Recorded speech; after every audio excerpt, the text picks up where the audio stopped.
지금 강력한 태풍 흰남노가 북상 중에 있습니다. 이미 일본 오키나와는 그 영향을 받고 있습니다. 이제 곧 이 태풍이 한반도로 올라온다고 합니다. 이 태풍은 강력한 바람과 비를 동반하면서 많은 피해를 줍니다. 그래서 태풍이 오면 많은 사람들이 긴장을 하고 대비를 하지 않을 수 없게 됩니다. 우리의 삶에도 이런 태풍과 같은 고난과 시련들이 닥쳐올 때가 있습니다. 태풍이라고 하는 것은 하루 이틀 이렇게 지나가면 금방 지나갑니다. 그러나 우리에게 닥치는 이 고난과 환난의 바람은 하루 이틀로 끝나지 않고 오랜 시간 동안 우리를 괴롭게 하고 힘들게 하는 그런 경우가 많습니다. 우리가 지금 겪고 있는 이 코로나19라고 하는 전염병 재앙도 어느 날 우리에게 찾아온 초강력 태풍처럼 그렇게 찾아와서 온 세계를 뒤흔들어 놓고 있습니다. 벌써 2년이 지나도록 온 세상에 이런 영향을 끼치고 있는 전염병 재앙입니다. 이런 전염병뿐만이 아니라 앞으로는 기후의 문제 또는 여러 가지 경제, 안보 이런 문제들이 끊임없이 크고 작은 태풍이 돼서 우리의 삶에 몰아칠 것입니다. 어쩌면 그래서 우리의 삶은 더 경직되고 더 피곤할 수 있습니다. 그래서 우리가 누려야 할 여유로움을 잃어버리고 우리가 누려야 할 평안을 놓쳐버리고 우리가 감사해야 할 그 감사들을 잊어버리고 살기가 쉬운 때가 되었습니다. 정작 지금 내가 가지고 있는 소중한 것들이 있음에도 불구하고 돌아보면 사실 우리가 가지고 있는 감사한 일들도 많이 있음에도 불구하고 우리 주변에 여러 가지 일어나는 이 거친 바람을 보면서 혼탁한 여러 가지 환경을 보면서 또는 더 나아가서 더 많은 것을 갖고 싶어하는 이런 욕구로 인해서 우리가 해야 할 감사를 잃어버리고 감사할 줄 모르고 불안해하고 안달하고 그렇게 마음을 쫓기며 살고 있는지 우리가 다시 한번 돌아보아야 할 그런 때입니다. 오늘 본문 말씀 3절을 보면 모두가 다 사도 바울이 감사하고 있는 감사의 내용들입니다. 바울이 디모데 전후서를 기록할 그 시기는 바울이 1차 로마 감옥 생활에서 이제 끝나고 순교할 때까지 그 기간이라고 학자들은 보고 있습니다. 그렇다고 하면 이 기간은 바울에게 있어서 많은 고난이 있는, 정말 그야말로 모든 삶이 고난으로 점철된 그런 어렵고 힘든 때입니다. 시련 속에서 한숨과 불평이 터져나올 수밖에 없는 그런 환경이었지만은 바울은 삶의 초점을 자기가 처해진 환경에 두지 않았습니다. 언제나 하나님 앞에서 내가 누구인가를 먼저 생각했습니다. 그리고 내가 지금 감사한 것이 무엇인가 감사한 것에 집중했습니다. 오늘 12절은 이렇게 시작됩니다. 나를 능하게 하신 그리스도 예수 우리 주께 내가 감사함은 나를 충성되이 여겨 내게 직분을 맡기심이니.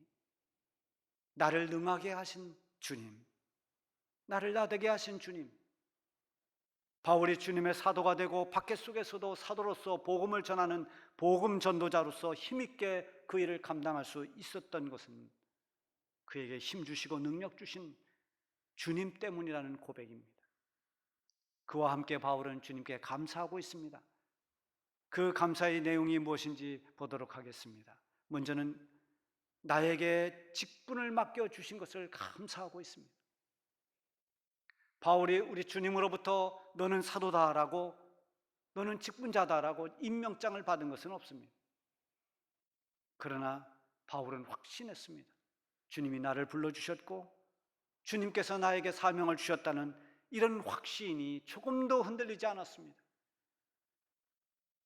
우리 본문이 있는 디모데전서 시작하는 1장 1절에 보면 우리 구주 하나님과 우리의 소망이신 그리스도 예수의 명령에 따라 그리스도 예수의 사도된 바울은 자신이 사도가 된 것은 자기의 의지나 자기 선택에 의해서 된 것이 아니라는 것입니다. 내가 사도가 된 것은 예수 그리스도의 명령이라고 말합니다. 주님이 나에게 명령해 주신, 나에게 부여해 주신 사명이라는 것입니다. 바울은 이렇게 뚜렷한 소명의식과 믿음에서 비롯된 사명의식에 투철했습니다. 나를 충성되이 여겼다고 말합니다. 이 충성되이 여겼다는 것은 나를 믿어주셨다라는 의미와 이렇게 상통합니다. 주님께서 나 같은 사람을 믿어주셔서 나에게 주를 위해 일할 수 있는 직분을 주셨다고 말합니다. 구원받은 것도 참 감사한데 주님을 위해서 일할 수 있는 일꾼이 된 것이 얼마나 감사한 일인지 바울은 자신에게 이 직분 맡겨주신 것에 대해서 늘 감격하며 감사했습니다.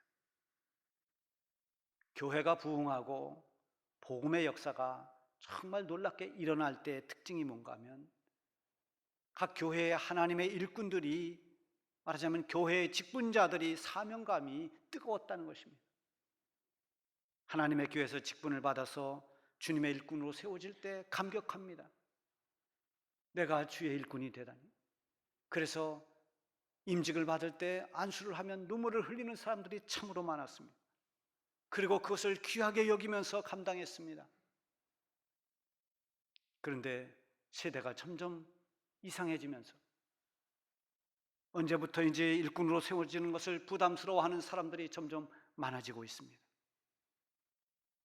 교회는 다니지만 아무것도 하지 않고 조용히 예배만 드리고 예배로 끝나는 이 신앙생활마저 이기주의적 풍토가 생기면서 주님의 일을 한다는 것은 감사가 아니라 회피하고 싶은 짐이 되어가고 있습니다.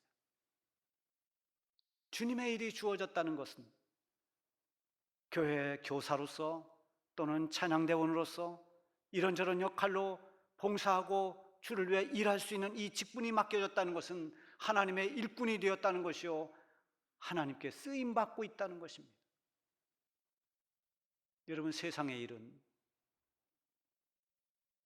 퇴직하고 나면 다 손을 뗍니다. 아니, 세상을 떠나고 나면 다 없어지고 말 것들입니다.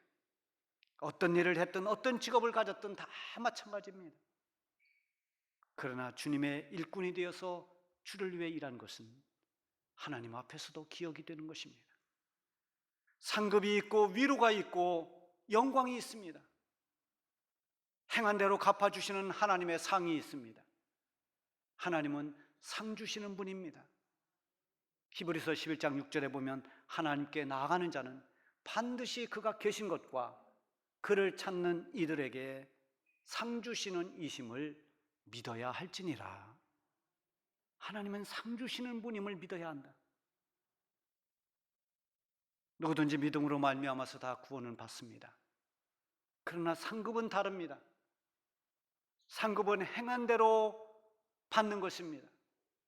마태복음 16장 27절에 보면은 인자가 아버지의 영광으로 그 천사들과 함께 오리니 그때 각 사람이 행한 대로 갚으리라. 요한계시록 22장 12절에도 보라, 내가 속히 오리니 내가 줄 상이 내게 있어 각 사람에게 그가 행한 대로 갚아주리라. 주님께서 하신 말씀입니다. 이런 믿음이 있을 때 내가 주를 위해 헌신하고 봉사한 모든 것 내가 이름 없이 빚 없이 하지만, 그러나 하나님은 다 기억하시고 하늘에 상급이 있고 영광이 있다는 것을 믿을 때 우리는 주님 앞에 저를 써달라고 요청할 수 있습니다. 이사야 선지자도 하나님의 사인이 있을 때 그것을 바로 알아차리고 내가 여기 있나이다, 나를 보내소서, 주님의 일꾼 되는 것을 그는 주저하지 않았습니다. 하나님의 일을 하고 하나님께 쓰임받는다는 것은 영광이고 축복인 것입니다. 우리가 이달에 부를 찬송이 우릴 사용하소서라는 찬송입니다. 진정한 부흥의 날 오늘 임하도록 우릴 사용하소서. 이 시대에 부흥의 불길이 꺼진 것 같은 이런 답답한 때 다시 교회의 부흥의 불길이 일어나는데 다시 부흥의 날이 오도록 우리를 써달라는 그런 찬송입니다. 여러분, 이 찬송을 부를 때마다 여러분들의 가슴이 뜨거워지기를 바랍니다. 다시 한번 주님 앞에 쓰임받는 그런 축복이 있기를 바랍니다. 주님께 쓰임받는다는 것은 참으로 귀하고 복된 일입니다. 우리가 주님의 일꾼으로서 주의 일을 하려고 할 때, 쓰임 받을 때 우리는 우리의 조건을 먼저 계산합니다. 그러다 보니 답이 나오질 않습니다. 나는 이래서 안 되고 또 저래서 안 되고 이것 때문에 못하고 저것 때문에 못하고 여러 가지 장애물들이 너무 많습니다. 주의 일을 할 만한 형편도 능력도 되질 않습니다. 어떤 사람은 이렇게 말합니다. 내가 뭔가 좀 갖춰지면 그때 일하겠습니다. 내가 어느 정도 이 정도 갖춰질 때 그때가 되면 저도 순종하겠습니다. 그러나 그것은 참 대단히 교만한 말입니다. 하나님께서 우리가 주의 일꾼이 될 만큼 자격을 갖추거나 그 일을 해낼 만큼의 능력이 있었기 때문에 우리를 일꾼으로 세우는 것이 아닙니다. 아직도 여전히 부족함에도 불구하고, 아직도 연약함이 많이 있고, 아직도 하나님 보시기에는 모자람이 있다 할지라도 하나님께서 부르시고 세워서 쓰실 때 우리는 하나님의 일꾼이 되는 것입니다. 그래서 바울의 감사는 나 같은 죄인이 하나님의 일꾼 된 것을 또한 감사했습니다. 그는 13절에 이렇게 고백합니다. 내가 전에는 비방자요, 박해자요, 폭행자였으나 도리어 긍휼을 입은 것은 내가 믿지 아니할 때에 알지 못하고 행하였습니다. 바울이 예수님 만나기 전에는 자신이 대단한 존재로 알았습니다. 나만큼 잘난 사람이 없습니다. 그래서 그는 가문을 자랑했습니다. 자기 학력을 자랑했습니다. 자기의 의로움을 사람들에게 자랑거리로 삼았습니다. 그의 말에 의하면 율법의 의로는 흠이 없는 자라고 자신을 그렇게 말했던 사람입니다. 그야말로 교만이 하늘을 찌르는 그런 사람이었습니다. 그러다가 그가 예수님을 만나고 나서 자기의 실체를 보게 됩니다. 누구든지 하나님 앞에서 그분 앞에 서게 되면 자기의 실체를 봅니다. 주님 앞에 서게 되면 자신도 미처 몰랐던 자기의 민낯을 보게 되는 것입니다. 자기가 얼마나 죄인인 줄을 깨닫게 되는 것입니다. 그래서 고백할 수밖에 없습니다. 하나님, 저는 죄인입니다.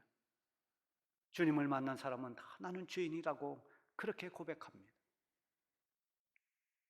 바울은 예수님을 믿지 않을 때 자신이 얼마나 형편없는 죄인인 줄을 몰랐습니다. 그런데 13절 하반절에 보면 내가 믿지 아니할 때 알지 못하고 행하였습니다.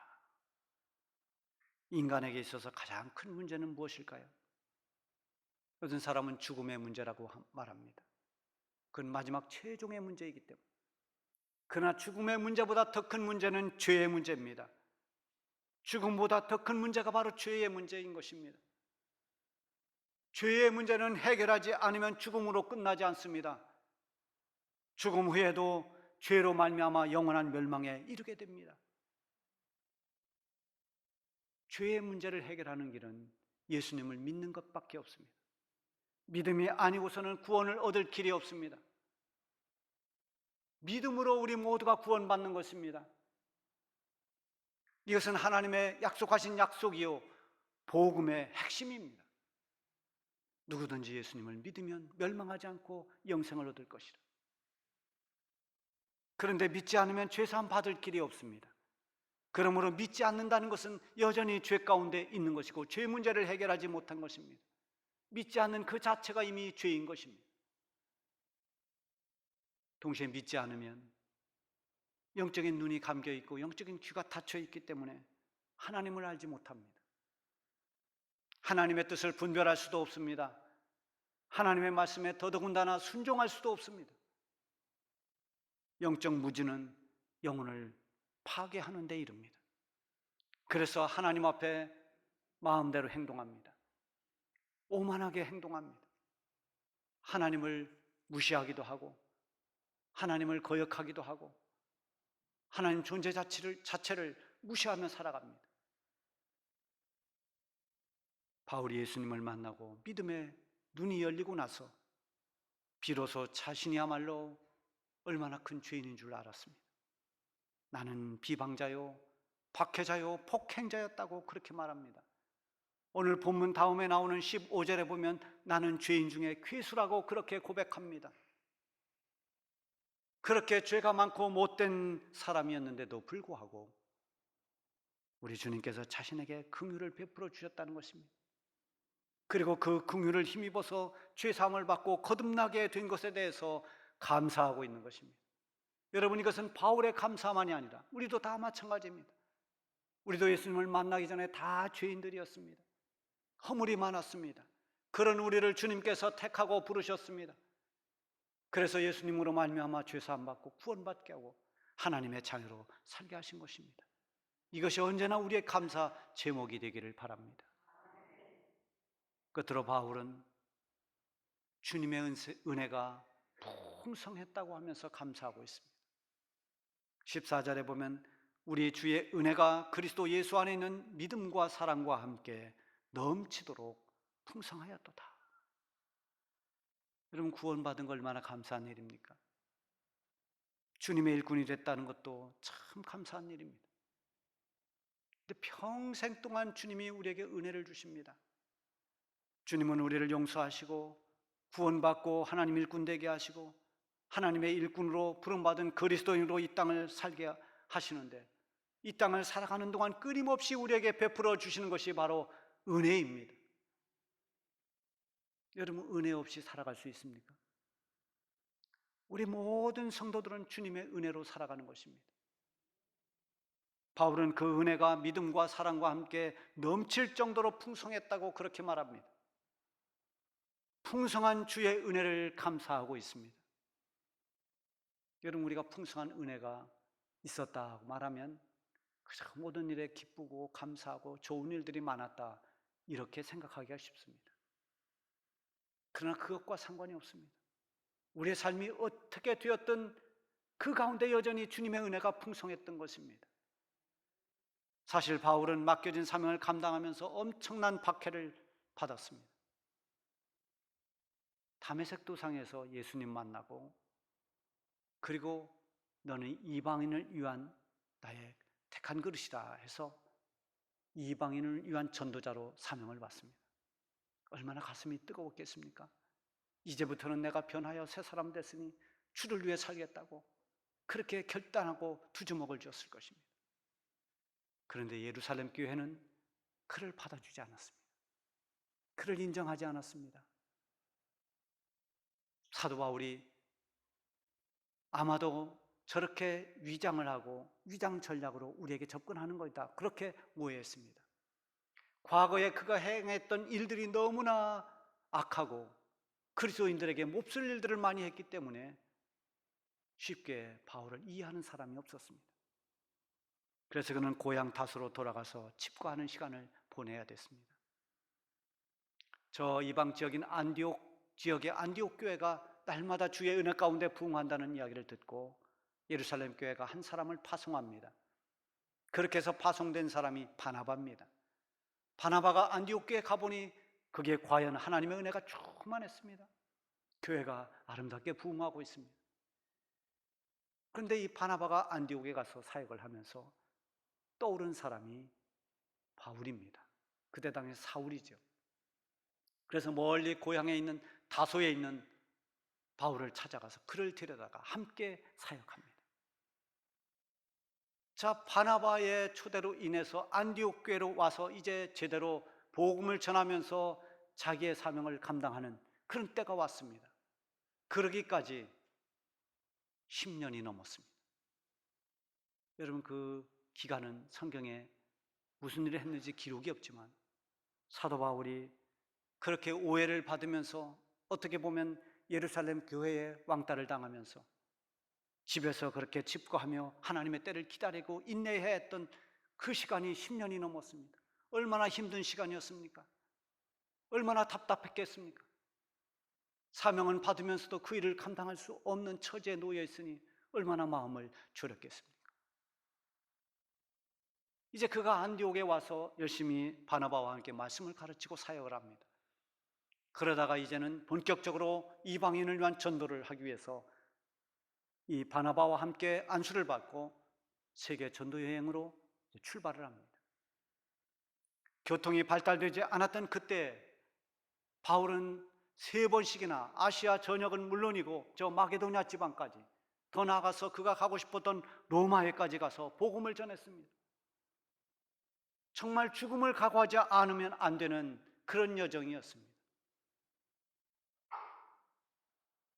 여러분, 기다리는 시간도 얼마나 힘들었겠습니까마는 이제는 주님의 일을 하는, 본격적으로 이제 자기의 사역의 열정을 불태우던 그때도 바울은 고난의 연속이었습니다.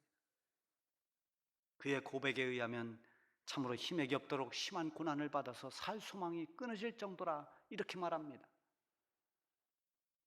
여러분, 바울은 유대인들에게 끌려가서 40의 하나를 감한매를 5번 맞았다고 그랬습니다.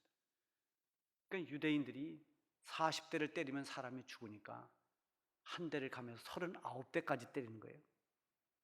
이 39대 사람을 때리면 거의 실신하고 그걸 회복하려면 한참 걸립니다. 죽음의 직전까지 가는 겁니다. 이런 매를 5번이나 맞았다고 말합니다. 또 태장에 3번 맞았다고 그랬어요. 태장이 뭐냐면 채찍에 납덩어리를 이렇게 달아서 때리는 겁니다. 살점이 뜯어져 나옵니다.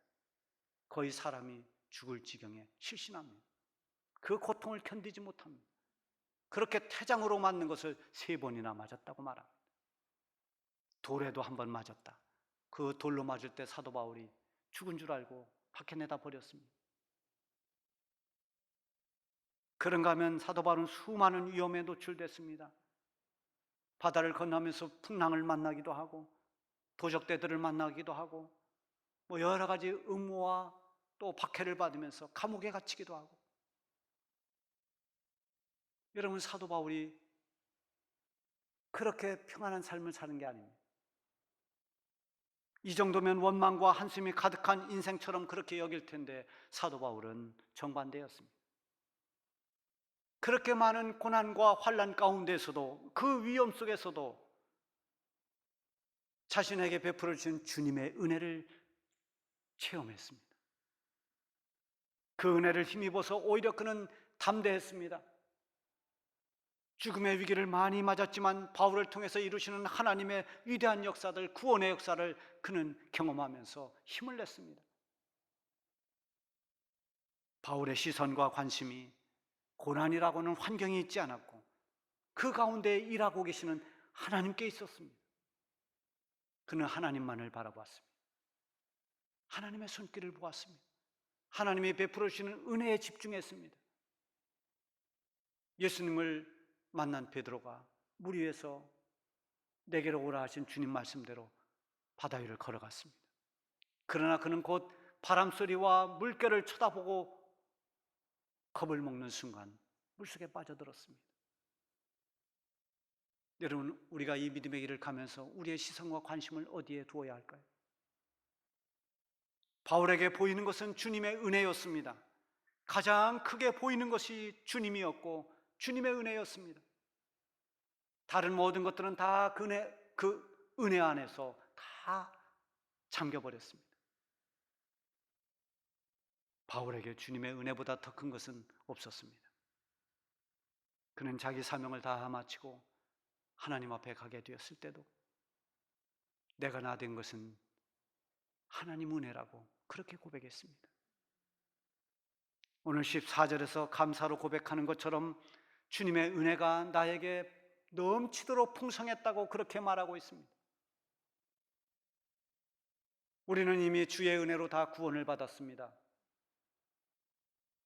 우리가 다 허물이 많고 자격이 없는 사람들이었음에도 불구하고 우리 주님께서 우리를 부르시고 택하셔서 믿음으로 구원받게 했고 오늘 우리가 하나님 자녀로 이 땅을 살게 했습니다. 이 얼마나 귀한 은혜입니까? 이미 우리는 다 은혜를 받았습니다. 그러나 우리의 삶에는 여전히 고난과 시련이라는 태풍이 몰아치기도 합니다. 그런 가운데서도 우리의 갈 길을 인도하고 계시는 주님의 은혜는 멈추지 않는 것입니다. 믿음의 눈을 크게 뜨고 우리의 시선을 주님께로 향하면 우리에게 베풀어 주시는 주님의 풍성한 은혜를 보게 될 것입니다. 그 은혜를 힘입어서 성도로서 가야 할 이 믿음의 길을, 사명의 길을 용기 있게 달려가시기 바랍니다.